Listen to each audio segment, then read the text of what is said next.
Muito bem, esse é o Papo Antagonista de hoje com Mário Sabino. Você que está chegando agora, seja muito bem-vindo, muito bem-vinda. Pode deixar o seu like, estamos com 2.500 likes, pessoal pedindo aqui para a gente registrar a importância do like. E se você ainda não deu seu joinha, então você pode fazê-lo agora, dando aqui o seu joinha. O segundo assunto mais latente em Brasília hoje é a tentativa de Arthur Lira, presidente da Câmara, de votar e aprovar ainda nesta quarta-feira a chamada PEC dos precatórios, aquela PEC onde foi incluído ali o fura-teto para se garantir recursos para bancar o Auxílio Brasil, aquele programa social do governo Jair Bolsonaro que vai suceder o Bolsa Família e que é a principal aposta do Palácio do Planalto para a reeleição do atual presidente. Mas a PEC dos precatórios virou uma zona.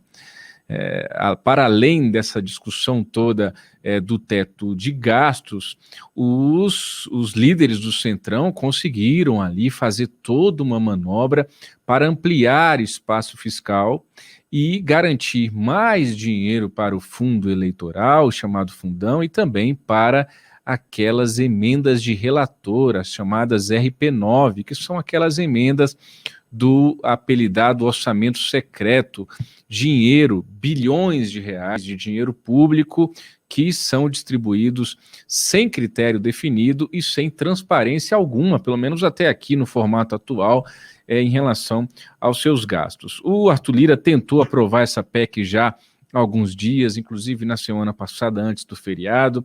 Pela terceira vez houve um adiamento. Lembrando que Arthur Lira está vindo da ressaca da derrota da PEC da vingança, aquela que ameaça a autonomia e a independência do Ministério Público, e agora Arthur Lira tenta de todo jeito, com o apoio maciço dos ministros palacianos, principalmente do presidente do PP, atual ministro-chefe da Casa Civil, Ciro Nogueira, mas também com o auxílio da ministra Flávia Arruda, enfim, está todo o Palácio do Planalto, todas as lideranças do governo aí, fazendo o possível e talvez o impossível para aprovar essa PEC dos precatórios ainda hoje.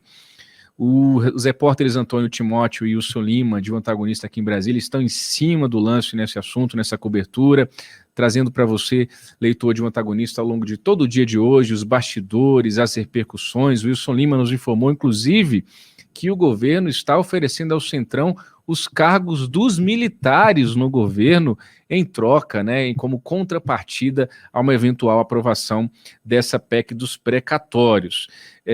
O repórter Antônio Timóteo também teve a informação de bastidor de que o governo conta ali, diz contar com até 330 votos para aprovar ainda nesta quarta-feira a PEC dos precatórios. Lembrando que para aprovar uma PEC são necessárias 2 votações na Câmara e 2 votações no Senado, cada uma delas ali com maioria qualificada. Na Câmara, 308 votos no mínimo são necessários para aprovação de uma proposta de emenda à Constituição. O Lira convocou a sessão para as 18 horas, bem no horário do programa aqui. O Freitas pode me dizer aqui no ponto se já começou a sessão. Ainda não, né, Freitas? Ainda não. São 19 horas, Mário, e a sessão ainda não começou. Lembrando que essa é a segunda semana com as sessões presenciais, ou seja, em tese, os deputados não podem participar mais de maneira remota. Então, além do desafio de conseguir os votos favoráveis à aprovação da PEC dos precatórios, é o desafio de garantir o quórum, que é um quórum qualificado, um número alto de deputados presentes na sessão, ali presencialmente, para se tentar chegar a essa vitória. Agora eu faço menção ao horário, Mário, porque é mais uma vez uma votação que deve avançar pela madrugada.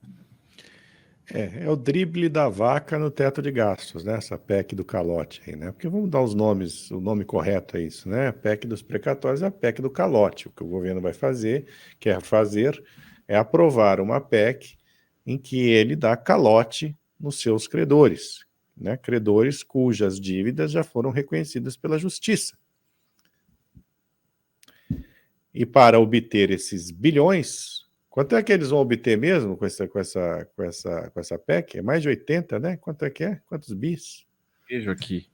Enfim, para financiar o tal do Auxílio Brasil, programa eleitoreiro, do Jair Bolsonaro e fingir que não se está se furando teto de gasto. Quando, na verdade, se você quer praticar assistencialismo, e o assistencialismo não eleitoreiro, mas o assistencialismo é necessário, né? Você precisa ter dinheiro para isso. E para ter dinheiro para isso é simples. Você tem que cortar despesa, coisa que o governo não faz. Então o governo quer dar o calote nos credores para poder bancar esses programas assistenciais sem abrir mão dos seus gastos, inclusive gastos, né, com essa gente aí que quer fundo disso, quer fundo daquilo, emenda do relator, orçamento secreto, né, todo esse dinheiro indo pelo ralo, com mau uso, né, como não cansa de mostrar a Cruzoé em diversas reportagens. Então é isso aí. Quantos bilhões eles querem com essa...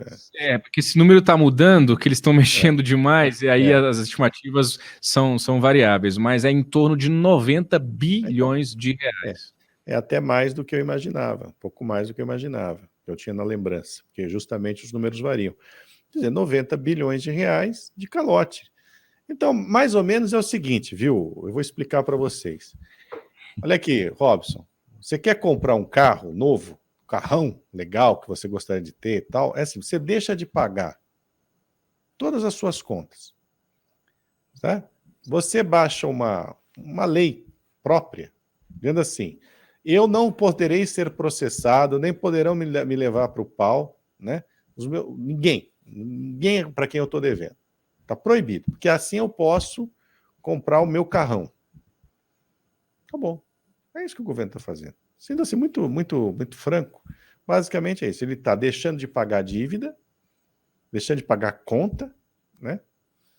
Conta aí, no caso, são as dívidas para os credores, para poder gastar esse dinheiro em outro lugar. E fingir que não está driblando teto de gasto. É uma piada, rapaz. E aí, você sabe que assim, além de ser um calote e atingir diretamente os credores, e aí, gente, tem gente aí com dívida dezenas de anos, há décadas para receber, né? Além de dar esse calote, dizer, devo, não nego, pago quando puder ou quando quiser, não é quando puder, é quando quiser, né? Isso causa uma tremenda insegurança jurídica, né? Porque, pô, você tem dinheiro para receber do governo. Se o governo não paga a dívida, por que os outros pagariam, né? Por que outros devedores pagariam? É um espanto.